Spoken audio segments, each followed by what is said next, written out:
Hello everyone. So last class में हम लोग ने देखा था अकाउंट्स का बेसिक अकाउंटिंग टर्म्स हम लोग ने लास्ट क्लास में पढ़ा है। अगर वो वीडियो आप लोग नहीं देखे हैं तो जाकर यूट्यूब पे आप डिस्क्रिप्शन बॉक्स में आपको लिंक मिल जाएगा, वहां पे आप लोग देख सकते हैं। लास्ट क्लास में हम लोग बेसिक अकाउंटिंग टर्म्स का कुछ टर्म्स पढ़े थे, जैसे कि कैपिटल हो गया, ड्राइंग हो गया, लायबिलिटी क्या होता है, क्रेडिटर्स क्या होता है और बाकी सब पढ़े थे। आज हम लोग नेक्स्ट टर्म पढ़ेंगे क्रेडिटर्स। क्रेडिटर्स क्या होता है इसको हम लोग समझेंगे एक एग्जांपल के थ्रू कि क्रेडिटर्स क्या होता है। सपोज कीजिए कि ये एक बिजनेस है, ये बिजनेस है और ये कोई मिस्टर राम है, मिस्टर राम है और मिस्टर राम का एक फर्नीचर का शॉप है। ये मिस्टर राम का फर्नीचर का शॉप है। तो ये क्या किया, बिजनेस जो था वो क्या किया, इससे खरीदा एक फर्नीचर सपोज कीजिए कि एक चेयर खरीदा 10,000 रुपए का। ये चेयर 10,000 रुपए का खरीदा और बोला बिजनेस की जो भैया, जो मिस्टर राम भैया, जो आप मुझे फर्नीचर अभी दे दो, लेकिन मैं पैसे आपको 3 मंथ के बाद पेमेंट करूंगी। मतलब क्या कि अभी पैसे मतलब फर्नीचर वो ले लेगा लेकिन पेमेंट 3 मंथ के बाद करेगा। तो ये मिस्टर राम बोला कि ठीक है आप ले जाओ, 3 मंथ के बाद आप पेमेंट कर देना। तो ये क्या किया, हम लोग पैसा तो उसको फर्नीचर ले लिए लेकिन पेमेंट जो था वो हम लोग 10,000 रुपीज को क्या बोला बिजनेस की हम लोग आफ्टर 3 मंथ्स पे करेंगे,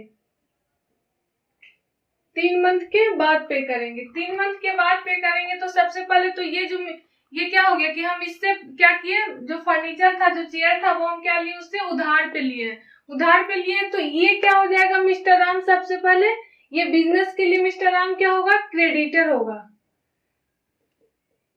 क्रेडिटर में जिसको हमको पैसे वापस देने हैं, मतलब उधार पे जो पैसे फर्नीचर लिए उसका पैसा क्या करना है, उसको वापस देना है। तो वो क्या कहलाएगा मिस्टर राम, क्रेडिटर्स। तो सबसे पहले तो हम लोग जानेंगे कि मिस्टर राम क्या कहलाएगा बिजनेस के लिए, क्रेडिटर। सेकंड क्या आ जाएगा कि वो क्या बोला है 3 मंथ्स के बाद। क्रेडिटर्स मीन्स हम लोग क्रेडिटर्स क्या होता है, हमेशा लायबिलिटी होता है। लायबिलिटी क्या होता है कि मीन्स बर्डन ऑन बिजनेस। तो ये क्या है, बर्डन है बिजनेस पे 10,000 रुपए का जो कि इसको पे करना है। तो ये क्या हो गया, क्रेडिटर्स हमेशा क्या होता है, लायबिलिटी होता है। तो सबसे फर्स्ट पॉइंट क्या हो जाएगा, क्रेडिटर्स हमेशा क्या होगा, लायबिलिटीज होता है मेरे लिए। बिजनेस के लिए क्या होता है, क्रेडिटर्स लायबिलिटीज। अब सेकंड क्या है कि ये क्या बोला है कि 3 मंथ के बाद पे करेंगे। मतलब कि हम लोग 2 तरीके का क्रेडिटर्स पढ़े थे, एक लायबिलिटी, एक नॉन करंट और एक करंट लायबिलिटी। नॉन करंट में हम लोग क्या पढ़े थे कि जिसको हम लोग 1 साल के बाद भी पे कर सकते हैं, लेकिन करंट लायबिलिटी क्या था, जिसको हम लोग को विदिन 1 ईयर पे करना होता है। तो ये मेरे लिए क्या हो गया, 3 मंथ बोला है तो ये मेरे लिए क्या हो गया, करंट लायबिलिटी हो गया, करंट लायबिलिटी है। क्यों, क्योंकि ये इसको हम लोग ये क्या बोला है कि 3 मंथ के बाद पेमेंट करना है, मतलब 1 साल के अंदर उसको हमको पेमेंट करना है। तो ये मेरे लिए क्या कहलाया, करंट लायबिलिटी। ये क्रेडिटर्स तो सबसे पहले लायबिलिटीज हो गया क्योंकि हमको ये क्या है, मेरे लिए बर्डन है। सेकंड क्या हो गया, ये करंट लायबिलिटी है। क्यों, क्योंकि 3 मंथ के बाद हमको पैसे पे करना है, मतलब विद इन 1 ईयर पैसे पे करना है। तो ये मेरे लिए क्या हो गया, करंट लायबिलिटी हो गया क्रेडिटर्स। अब सेम एक नेक्स्ट टॉपिक है आपका डेटर्स।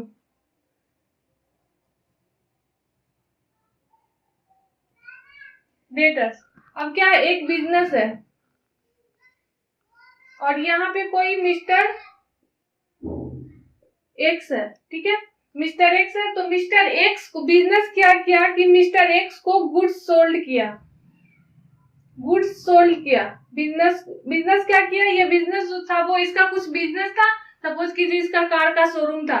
तो ये क्या किया, कार इसको बेचा मिस्टर एक्स को। लेकिन मिस्टर एक्स क्या बोला कि हम कार तो लेंगे लेकिन आपका पेमेंट हम बाद में करेंगे, मतलब 3 मंथ के बाद करेंगे, 3 मंथ्स आफ्टर।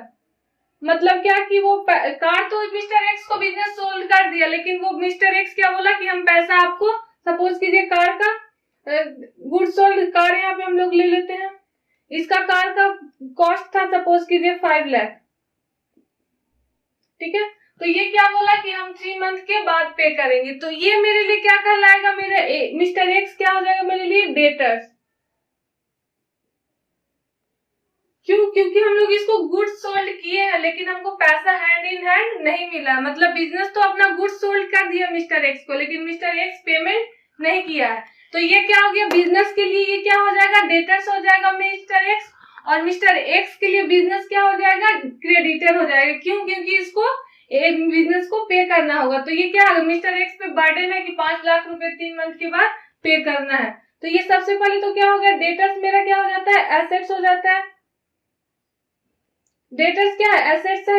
एसेट्स मीन्स की कैश है, जिसको हम लोग को कैश सपोज कीजिए 5 लाख रुपए है, तो डेटर्स मेरे लिए क्या हो गया, एसेट्स। और एसेट्स मीन्स ये क्या हो गया, करंट एसेट्स है।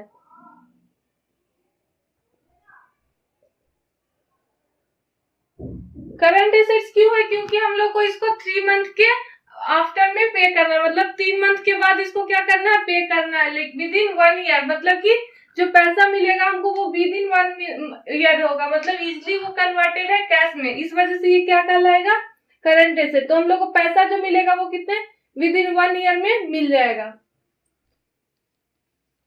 ठीक है।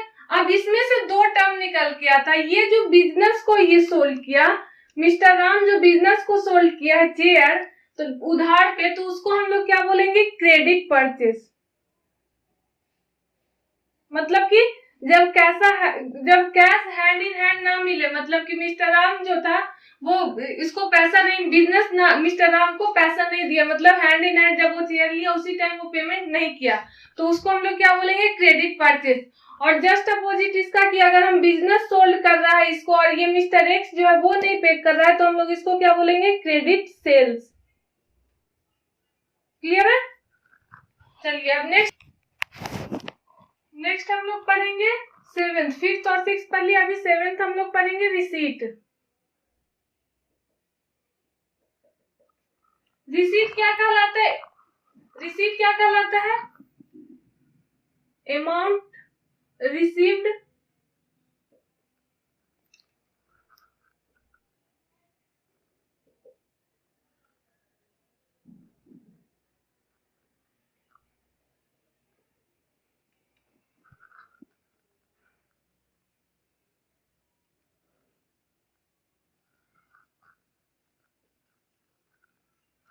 रिसीट हम लोग को क्या बोलते हैं, रिसीट किसको बोलते हैं, अमाउंट रिसीव्ड और रिसीवेबल फॉर सेलिंग एसेट्स और गुड्स। मतलब कि बिजनेस है वो क्या करेगा, बिजनेस सेल करेगा। अगर उसका एसेट अगर फर्नीचर का शॉप है या कार का शॉप है, मोबाइल डीलर है, तो उसके लिए क्या हो गया, मोबाइल जो है वो क्या लग गया, एसेट्स हो गया, गुड्स हो गया। तो अमाउंट जो हम लोग को रिसीव होता है, अमाउंट जितना भी अगर सेल किया मोबाइल 5,000 का, तो जो रिसीव होगा उसको हम लोग क्या बोलते हैं, रिसीट बोलते हैं। अमाउंट रिसीव्ड और रिसीवेबल फॉर सेलिंग एसेट्स और गुड्स, उसको हम लोग क्या बोलते हैं, रिसीट बोलते हैं।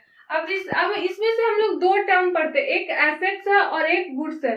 बहुत लोगों को लगेगा कि एसेट्स भी एक ही चीज होता है और गुड्स भी एक ही चीज होता है, मतलब दोनों सेम है, लेकिन दोनों में काफी डिफरेंस होता है। एसेट्स और गुड्स में दोनों में डिफरेंस होता है। तो सबसे पहले हम लोग इसका समझेंगे कि एसेट्स और गुड्स में क्या डिफरेंस होता है।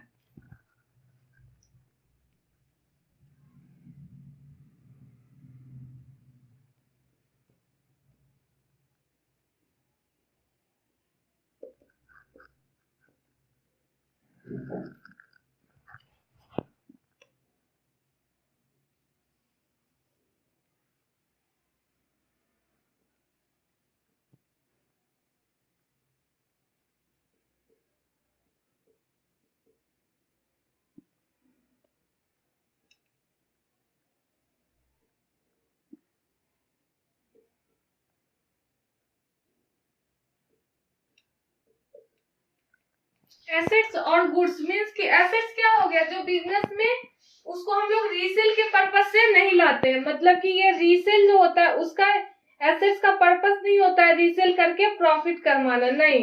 एसेट्स क्या होता है, बिजनेस में होता है कि फर्दर उसको हम लोग क्या कर सकते हैं, उससे प्रोडक्शन कर सकते हैं, या आगे बिजनेस में कंटिन्यू हम उसको एसेट्स को लॉन्ग टर्म के लिए रखते हैं। लेकिन गुड्स क्या हो जाएगा, सपोज कीजिए कि कोई मोबाइल डीलर है, तो मोबाइल डीलर के लिए क्या होगा, गुड्स उसका मोबाइल हो जाएगा। कंप्यूटर डीलर है तो उसके लिए गुड्स क्या हो जाएगा, कंप्यूटर हो जाएगा। क्यों?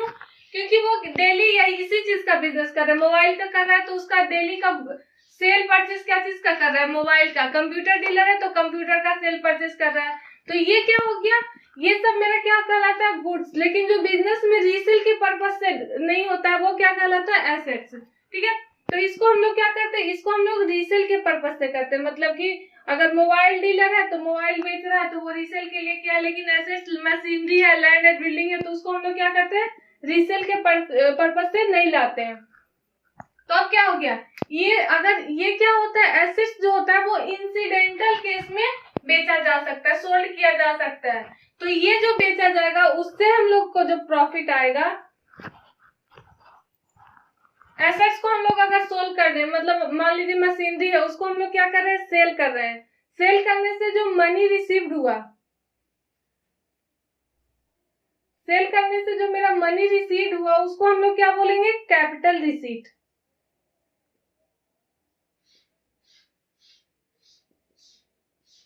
ये क्या कहलाता है, मेरा कैपिटल रिसीट। और इसको सेल करने से मनी रिसीव होता है,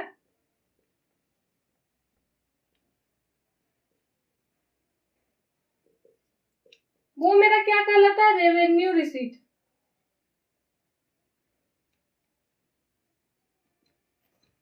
मतलब क्या कि अगर हम एसेट सोल्ड कर रहे हैं तो उससे जो सेल करने से जो मनी रिसीव हुआ उसको हम लोग कैपिटल रिसीट बोलेंगे, और अगर गुड्स को सेल कर रहे हैं उससे जो मनी रिसीव हो रहा है उसको हम लोग क्या बोलेंगे, रेवेन्यू रिसीट।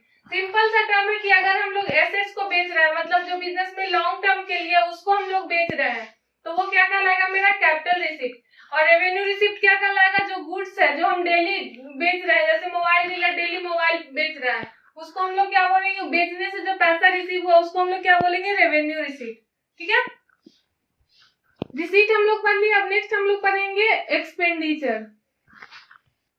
एक्सपेंडिचर क्या होता है, अमाउंट मतलब स्पेंड या liability income for acquiring assets और गुड्स या फिर सर्विस।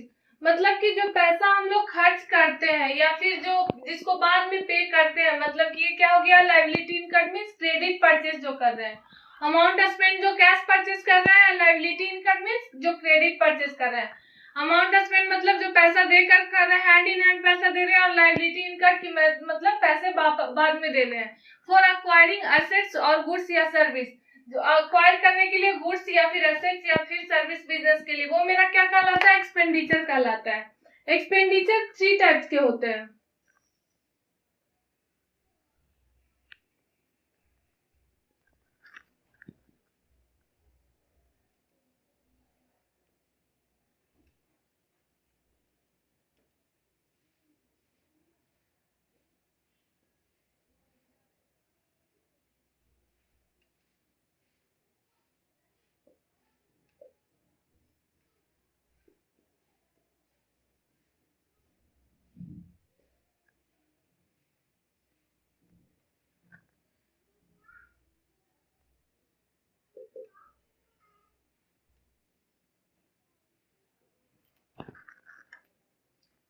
एक्सपेंडिचर पता चल गया क्या हो गया, मतलब अमाउंट जो हम स्पेंड करते हैं या फिर लायबिलिटी जो इनकम करते हैं एक्वायर करने के लिए, एसेट्स को खरीदने के लिए, गुड्स को खरीदने के लिए। तो उसी तरह एक्सपेंडिचर 3 टाइप्स के होते हैं। फर्स्ट कैपिटल एक्सपेंडिचर होता है, सेकंड रेवेन्यू एक्सपेंडिचर, और थर्ड डेफर्ड रेवेन्यू एक्सपेंडिचर। अभी हम लोग फर्स्ट और सेकंड पढ़ेंगे, कैपिटल एक्सपेंडिचर और रेवेन्यू एक्सपेंडिचर। थर्ड हम लोग बाद में लेटर ऑन पढ़ेंगे, डेफर्ड रेवेन्यू एक्सपेंडिचर क्या होता है, इसको हम लोग लेटर ऑन पढ़ेंगे। तो सबसे पहले हम लोग पढ़ेंगे कैपिटल एक्सपेंडिचर। कैपिटल एक्सपेंडिचर में सिंपल मीनिंग से पता चल रहा है, कैपिटल मतलब कि जहां पे ह्यूज मनी इन्वॉल्व हो, ह्यूज अमाउंट इन्वॉल्व। मतलब क्या कि जिसको हमको खरीदने में बहुत ज्यादा पैसा लगा है। सपोज कीजिए कि बिजनेस के लिए प्लांट एंड मशीनरी खरीदना है, तो वो बहुत ज्यादा मनी उसमें इन्वॉल्व होता है, तो वो क्या कहलाएगा, capital expenditure. Plant and machinery क्या होता है बिजनेस के लिए, सबको पता है कि कैपिटल होता है। तो वो क्या होता है, उसमें ह्यूज मनी अमाउंट इन्वॉल्व होता है, तो उसको हम लोग क्या बोलते हैं, कैपिटल एक्सपेंडिचर। जिसका बेनिफिट हम लोग को कितने टाइम से मिलता है, जिसका बेनिफिट मोर देन 1 ईयर मिल सकता है। अब बिजनेस में हम लोग प्लांट एंड मशीनरी लाए, तो अगर बिजनेस में हम प्लांट एंड मशीनरी खरीद के लाए तो उसका बेनिफिट हम लोग मोर देन 1 ईयर के लिए भी उठा सकते हैं। उसमें क्या है, ह्यूज अमाउंट इन्वॉल्व होता है। ठीक है, परचेस ऑफ एसेट्स एग्जाम्पल में लिख लेते हैं।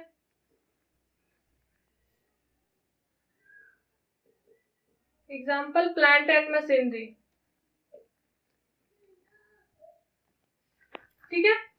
कैपिटल एक्सपेंडिचर हो गया। अब नेक्स्ट हम लोग पढ़ेंगे revenue expenditure. Revenue expenditure mean जो मंथली या फिर डे टू डे खर्च हो रहा है बिजनेस में, वो क्या कहलाता है? वो क्या कहलाता है?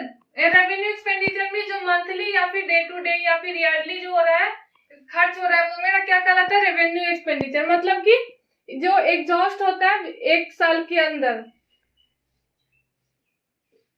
Exhausted with in 1 year. Example में हम लोग ले लेंगे सैलरी, सैलरी हो गया, रेंट हो गया, या फिर वेजेस हो गए। ये सब मेरा क्या है? रेवेन्यू एक्सपेंडिचर क्या होगा? जिसको हम लोग को जो रेवेन्यू एक्सपेंडिचर ऐसा एक्सपेंडिचर जो हम लोग को एक साल के अंदर पे करना होता है। जैसे कि सैलरी, अगर कोई मेरे बिजनेस में एम्प्लॉय है तो उसको हम लोग को सैलरी पे करना होता है, मंथली पे करना है। रेंट पे करना होता है, अगर हम लोग रेंट पे लिए हुए हैं वो बिल्डिंग तो रेंट पे करना होगा, वेजेस देना होगा अगर डेली वर्कर काम कर रहे हैं तो ये सब मेरा क्या कहलाता है? Revenue expenditure. Clear? Expenditure mean simple जो खर्च हो रहा है बिजनेस में एसेट्स या गुड्स को एक्वायर करने में। यहाँ पे एसेट्स और गुड्स में मीन्स लास्ट जो टॉपिक में समझाया था सेम है। एसेट्स क्या होगा? प्लांट एंड मशीनरी हो गया जो लॉन्ग टर्म के लिए बिजनेस में यूज होता है। गुड्स क्या होता है? जो हम लोग जिसमें हम लोग डील कर रहे हैं, मोबाइल डीलर है तो मोबाइल में डील कर रहा है तो वो उसके लिए क्या हो गया? गुड्स हो गया। सर्विस मीन्स की प्रोफेशन, सर्विस मीन्स क्या होता है? वो आ गया, हम लोग बिजनेस स्टडी में पढ़ेंगे। सर्विस मीन्स क्या होता है? प्रोफेशन। जैसे हो गया टीचर हो गया, डॉक्टर हो गया, ये सब क्या होता है? प्रोफेशन है। उसके बाद हम लोग टाइप्स ऑफ एक्सपेंडिचर पढ़े। फर्स्ट क्या पढ़े? Capital expenditure. कैपिटल एक्सपेंडिचर क्या होता है? जहाँ पे बहुत ज्यादा मनी इन्वॉल्व, मतलब उसको खरीदने में बहुत ज्यादा पैसे खर्च हो। उसका बेनिफिट हम लोग 1 साल तक के लिए 1 साल से ज्यादा ले सकते हैं। एग्जाम्पल में हम लोग plant and machinery, land and building ले सकते हैं। नेक्स्ट हम लोग क्या पढ़े? Revenue expenditure. रेवेन्यू एक्सपेंडिचर जिसको हम लोग को विद इन 1 ईयर में पे करना होता है। ऐसा खर्च जिसको हम लोग 1 साल के अंदर ही या फिर मंथली या फिर डेली भी पे करना पड़ता है। जैसे कि सैलरी हो गया, रेंट हो गया, वेजेस हो गया, ठीक है। डिफर्ड रेवेन्यू एक्सपेंडिचर हम लोग लेटर ऑन पढ़ेंगे।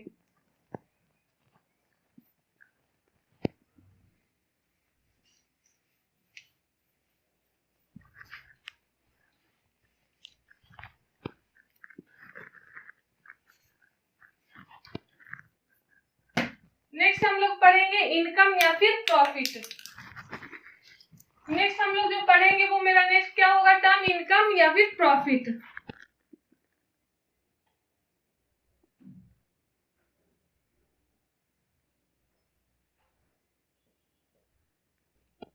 इनकम या प्रॉफिट, सबको जनरल मीनिंग इनकम या फिर प्रॉफिट का पता होगा कि मतलब जितना मेरे पास रेवेन्यू है, रेवेन्यू मीन्स जो मेरे पास सेल करके गुड्स या सर्विस को सेल करके जो मेरे पास पैसा आया, और उससे हम लोग क्या माइनस करेंगे? जो गुड्स या एसेट्स को परचेस करने में जो पैसा गया उसको हम लोग क्या माइनस कर देंगे। मतलब सिंपल कि जो पैसा मेरे पास आया, बिजनेस में जो पैसा आया उसको हम लोग क्या करेंगे? जो बिजनेस में पैसा गया, एक्सपेंस जो गया, उसको हम लोग माइनस कर देंगे तो मेरा क्या आ जाएगा? इनकम या फिर profit.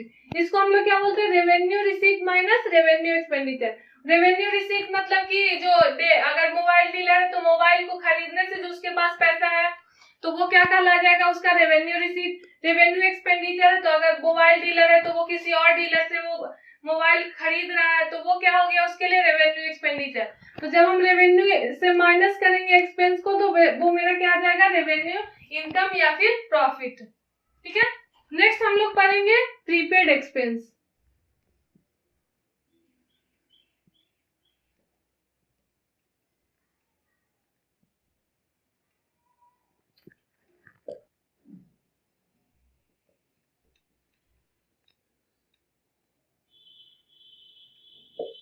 Prepaid expense, prepaid expense का बेस्ट एग्जांपल है, आप लोग मोबाइल रिचार्ज करवाते होंगे तो अगर फर्स्ट 1 तारीख को आप लोग मोबाइल रिचार्ज करते हैं, मतलब अगर आप शॉप से जाकर रिचार्ज करवा रहे हैं तो वहां पे आप 100 रुपए का मोबाइल रिचार्ज कर रहे हैं तो फर्स्ट 1 तारीख को आप 100 रुपए उसको देंगे, लेकिन उसका बेनिफिट हम लोग आगे 1 महीने, अगर एक महीने का वैलिडिटी है तो आगे अगले 1 महीने तक हम लोग उसको एंजॉय करते हैं। मतलब कि हम लोग को पे करना पड़ता है एडवांस में, मतलब 1 तारीख को हम लोग पैसा पे करेंगे लेकिन उसका बेनिफिट हम अगले 28 दिन और उठाते हैं। तो बेस्ट एग्जांपल है मोबाइल प्रीपेड से हम लोग समझ सकते हैं क्या कि आज हम लोग 1 तारीख है, ठीक है, मान लीजिए 1 जून है, 1 जून को हम लोग मोबाइल रिचार्ज करवाया 100 रुपीज का,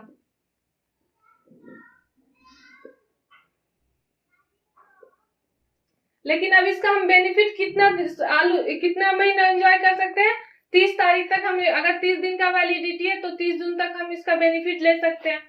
तो हम लोग को क्या हो, पैसा तो हम लोग आज एडवांस में पे कर दिए, लेकिन बेनिफिट इसको हम लोग बाद में भी कर सकते हैं। और हमेशा प्रीपेड एक्सपेंस क्या होता है, मेरा करंट एसेट्स होता है।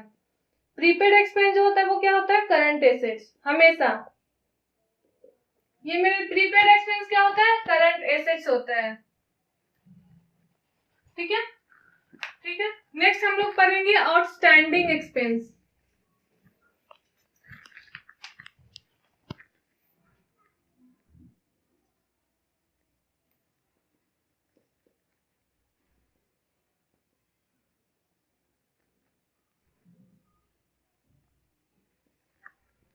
आउटस्टैंडिंग एक्सपेंस नेक्स्ट हम लोग क्या, अभी हम लोग जस्ट पढ़े इससे पहले prepaid expense. Outstanding expense just उसका अपोजिट होगा। मतलब क्या कि हम लोग सपोज कीजिए कि एक बिजनेस है, उसमें एक एम्प्लॉय काम कर रहा है, ये 1 तारीख है, 1 जून है। अब ये सबको पता है कि अगर है तो वो क्या करेगा, ये 1 तारीख से काम स्टार्ट किया, लेकिन वो काम का जब तक 30 तारीख तक वो काम नहीं करेगा, 30 जून तक, तब तक ये एक एम्प्लॉय है, ठीक है, 1 जून से ये अपना काम स्टार्ट किया बिजनेस में, उसके बाद इसको 30 जून हो गया, काम करता गया, लेकिन इसको कोई पेमेंट नहीं मिला। 30 जून को उसको पेमेंट मिला। सपोज कीजिए कि उसकी सैलरी थी 30,000। तो वो क्या किया कि 1 जून से वो अपना काम करता गया, हर एक दिन वो काम किया, लेकिन उसको पेमेंट नहीं मिला। लास्टली उसको जब टाइम आया 30 जून तो उसको पेमेंट मिला। तो मतलब क्या किया, हम उस एम्प्लॉय का बेनिफिट तो पहले उठा लिए, सारा बेनिफिट हम उससे सारा काम हम करवा लिए, लेकिन पेमेंट हम लोग क्या किए, उसका बाद में दिए। तो ये मेरे लिए क्या होता है, outstanding expense, current liability.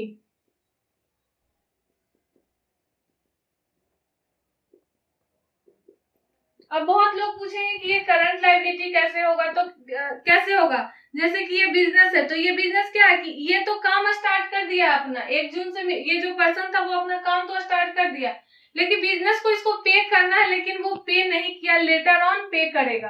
Hand in hand उसी दिन 1 तारीख को वो ज्वाइन किया, 1 तारीख को इसको पेमेंट नहीं मिली, 30 तारीख को मिली, तो वो क्या हो गया, उसको लेटर ऑन पे किया, तो इसीलिए वो उसके लिए क्या हो जाता है, करंट लायबिलिटी होता है। मतलब कि करंट लायबिलिटी क्या, क्योंकि उसको विद इन 1 ईयर उसको पे करना होता है, मतलब 1 मंथ के अंदर ही उसको, मंथ एंड होते ही उसको पेमेंट करना होता है। तो ये था हम लोग का आउटस्टैंडिंग एक्सपेंस। तो आज हम लोग कितना टॉपिक पढ़ लिए, कितना टर्म हम लोग पढ़ लिए। सबसे पहले हम लोग क्या पढ़ लिए, डेटर्स पढ़ लिए, डेटर्स क्या होता है।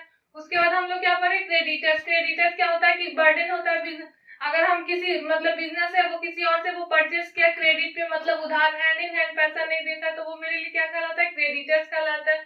फिर हम लोग क्या पढ़े, रिसीट पढ़े। रिसीट क्या होता है कि अमाउंट जो रिसीव होता है या रिसीवेबल होता है गुड्स या एसेट्स को सोल्ड करने के बाद। अब एसेट्स और गुड्स में हम लोग डिफरेंस देख लिए क्या होता है। उसके बाद हम लोग रिसीट दो टाइप्स का देख लिए, एक होता है रेवेन्यू रिसीट और एक capital receipt. Revenue receipt means क्या, जो गुड्स को हम लोग जो डेली हम लोग बेच रहे हैं, सेल कर रहे हैं, जो मेरा बिजनेस है, मोबाइल डीलर है तो मोबाइल वो बेच रहा है, वो क्या हो गया, उससे जो पैसा है वो क्या कहलाएगा, रेवेन्यू रिसीट। एसेट्स क्या हो गया, अगर बिजनेस में एसी लगा हुआ है, अगर वो बेच रहा है, उससे जो पैसा है वो क्या कहलाएगा, कैपिटल रिसीट। उसके बाद हम लोग क्या पढ़े, एक्सपेंडिचर। एक्सपेंडिचर क्या होता है, जो पैसा खर्च किया हम लोग एसेट्स या गुड्स को अक्वायर करने के लिए, मतलब कि बिजनेस में परचेज करने के लिए। उसका हम लोग 3 टाइप पढ़े, पहला कैपिटल एक्सपेंडिचर, रेवेन्यू एक्सपेंडिचर और deferred revenue expenditure. Deferred revenue expenditure हम लोग लेटर ऑन पढ़ेंगे।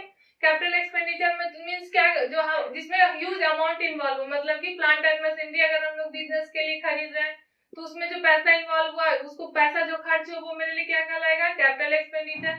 रेवेन्यू एक्सपेंडिचर जैसे कि सैलरी पे करना है, वेजेस पे करना है, वो सब क्या हो गया, रेवेन्यू एक्सपेंडिचर। उसके बाद हम लोग क्या पढ़े, prepaid expense. Prepaid expense means कि अगर बेनिफिट पैसा हम लोग आज पे करेंगे, लेकिन बेनिफिट अगले 1 महीने जितनी दिन की वैलिडिटी है उतना तक हम लोग एंजॉय करते हैं। और स्टैंडिंग एक्सपेंस क्या होता है कि मतलब काम हम आज से करवाए लेकिन उसको पैसा हम लोग बाद में देते हैं, लेटर ऑन, तो ये क्या कहलाता है, आउटस्टैंडिंग एक्सपेंस। आज के लिए बस इतना ही। अगर मेरा वीडियो पसंद आए तो वीडियो को लाइक करें और फर्दर नोटिस के लिए चैनल को सब्सक्राइब करना ना भूलें। Thank you.